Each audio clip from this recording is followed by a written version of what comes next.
Sometimes You Play the Game. The Sometimes Series, Book 3. Written by Stacy Eaton. Narrated by Julie Walters and Jean Branson. I shivered as the air conditioning in the holding cell cycled on again and blew frigid air over my already numb body. I sat with my back against the depressing gray cinder block wall with my arms tightly wrapped around my legs. My chin rested on top of my knee, and I stared unseeingly at the gray bars in front of me. Eric had put me in here a while ago, told me to sit tight, and that he would be back. I had no real feeling in my butt, only pins and needles from sitting in one position on the stainless steel cot for so long. How did people survive in jail for years? How had I ended up here? Oh, I remember.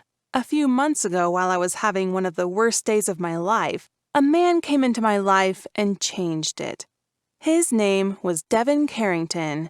He had been my knight in shining armor that day and had rescued me over and over again.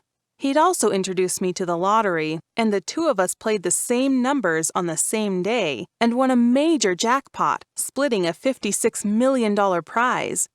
Since the day I'd met Devon, my life had been a constant roller coaster of ups and downs and twirling corkscrews that left me breathless and unable to think clearly. I'd been unsure about where our relationship was going or where my future was heading. Now, I was at a loss about everything. I clenched my eyes as another wave of tears threatened, and I swore I would not cry. Tears were not going to help me right now. I had to find out what was going on and how to get this fixed. How could Devon have thought that I kidnapped my own daughter? And how had he known that Freddie was the father? Where did he meet him? Why was he at his office? Who was the older man that had been there?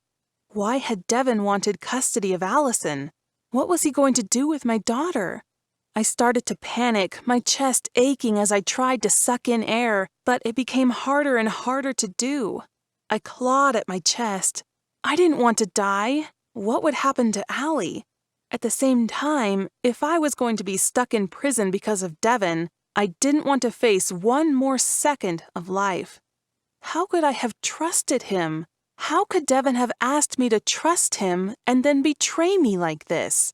None of this made sense. I pushed on my chest, trying to slow my breathing. What had Brenda said as I was being led from the room?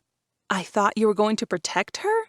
Had Brenda known Devon was planning something like this? Had she been in on this? Had she known that Devon was taking my daughter away from me? Wait, didn't Devon tell me that I should fight that in court? That I should take that to court and fight him on it if I didn't agree with it? But that he had done it to protect Allison? Protect her from what? It suddenly dawned on me that it was to protect her from her biological father, Freddie.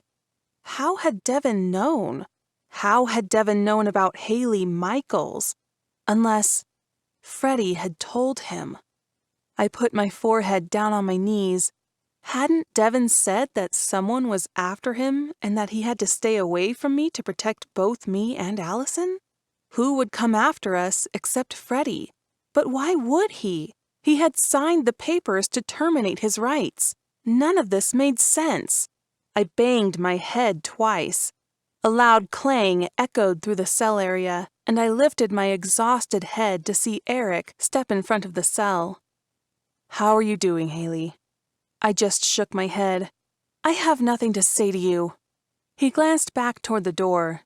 "Haley, believe it or not, I'm on your side. I don't think you kidnapped Allison. Devon doesn't either, and neither does Brenda or Chuck or my sister Sophia." I slowly uncurled myself from my position and stood. It took a moment because my body was so stiff from lack of movement, stress, and being so damned cold. "Then why did your bastard of a brother make up a false charge of kidnapping my own daughter and have me arrested?" "Haley, Dev didn't file the report.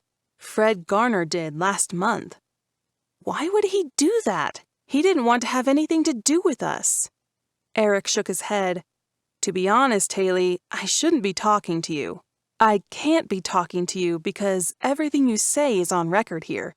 Wait until my sister gets here and she'll explain it all." I laughed brutally. "You think I want another member of your family representing me?